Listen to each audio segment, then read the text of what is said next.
আমি এতদিন বলিনি, এখন বলছি। সেটা হলো এই, একটা দল, একটা গোষ্ঠী তাদের পরাজয় নিশ্চিত জেনে তারা ইলেকশন বানচালের চেষ্টা করতেছে।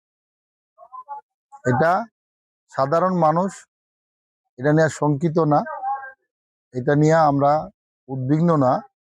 এবং সাধারণ মানুষের মধ্যে ভোট দেওয়ার জন্য যে প্রাণ চাঞ্চলতা দরকার, তার চেয়ে বেশি ঈদ উৎসব পালন করতেছে আমাদের দেশের মানুষ। আসলে আপনারা জানেন, আমাদের প্রিয় নেতা, আমাদের চেয়ারপারসন জনাব তারেক রহমান সাহেব ৩১ দফা কর্মসূচি ঘোষণা করেছেন।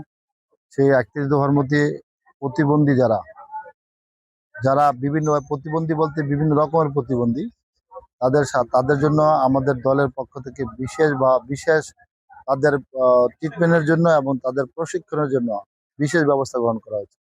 এবং যারা ধরেন বিভিন্ন রকমের পিছিয়ে পড়া সম্প্রদায় আছে, গোষ্ঠী আছে, দল আছে, তাদের জন্য আমাদের দলের পক্ষ থেকে একটা আলাদা ব্যবস্থাপনার মাধ্যমে তাদেরকে কিভাবে আরো সুন্দরভাবে তাদের জীবনযাপন করা যায়, তাদের জীবনের মান উন্নয়ন করা যায়, এই জন্য আমাদের দলের পক্ষ থেকে বিশেষ ব্যবস্থা গ্রহণ করা।